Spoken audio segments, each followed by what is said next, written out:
नमस्कार। जीवन यात्रा यूट्यूब चैनल में मैं आप सबका स्वागत करती हूँ, अभिनंदन करती हूँ। अथर्ववेद के 13वें अध्याय के दूसरे सूक्त में बताया गया है कि जब हम प्रभु से ज्ञान प्राप्ति के लिए प्रार्थना करते हैं, तब प्रभु भी हमारी प्रार्थना को सुनते हैं और हमें ब्रह्मचर्य आश्रम में पृथ्वी, अंतरिक्ष और ध्योलोक का ज्ञान प्राप्त कराते हैं, ताकि हम गृहस्थ आश्रम में अपने गृहस्थ जीवन को सुंदरता से निभा सकें और अपने कर्तव्यों का सही से पालन कर सकें। उसके बाद वानप्रस्थ में अपनी साधना को पूर्ण करते हुए वेदवाणी को, ईश्वर के दिए हुए आदेश वेदवाणी को सबको सुनाते हुए संन्यास में मोक्ष की ओर प्रगति वाले बने। वेद में तो ये भी कहा है कि भोग विलास वाले जीवन का मोक्ष के साथ कोई संबंध नहीं है। एक तपस्वी ही मोक्ष की प्राप्ति कर सकता है, यानी कि तपस्वी ही अपने सच्चे घर ब्रह्मलोक की प्राप्ति कर सकता है। और ये तपस्या क्या है? तपस्या है अष्टांग योग की साधना। क्या है अष्टांग योग?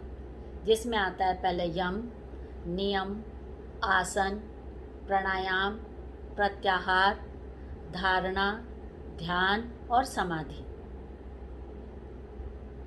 ये अष्टांग योग करने के बाद ही हमें मोक्ष की प्राप्ति होती है।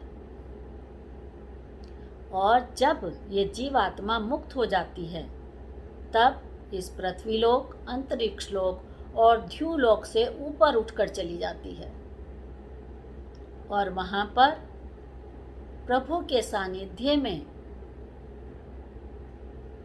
सच्चा सुख और सच्चे आनंद की, परम आनंद की अनुभूति करती है। चारों तरफ परमात्मा का ही प्रकाश अनुभव करती है। उसके बाद मुक्ति के बाद, और ये मुक्ति का समय कितना है, यानी कि प्रांत काल वहाँ रहने के बाद, ऐसे आनंद में रहने के बाद फिर से ये मुक्त आत्मा शरीर धारण कर इसी मनुष्य लोक में आती है। वहाँ का ये मुक्ति का समय कितना बताया गया है वेदों में? 31 नील, 10 खरब, 40 अरब। इतनी अवधि के लिए, इतने समय के लिए ये जीव आत्मा जन्म और मरण के चक्र से छुटकारा पाए रहती है और केवल ईश्वर के सानिध्य में परम आनंद का अनुभव करती है।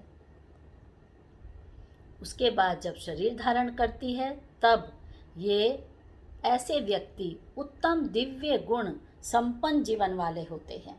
ऐसे व्यक्तियों के जीवन में दान प्रसंग, मधुर वाणी, देवार्चन और ब्राह्मण और तर्पण आदि उत्तम गुणों की प्रधानता होती है। तो ये था मुक्ति कैसे प्राप्त होती है और मुक्ति के बाद का जीवन कैसा होता है। धन्यवाद। मैं आशा करती हूँ कि आपको ये जानकारी अवश्य अच्छी लगी होगी और आप इससे कुछ लाभ अवश्य उठाएंगे। धन्यवाद।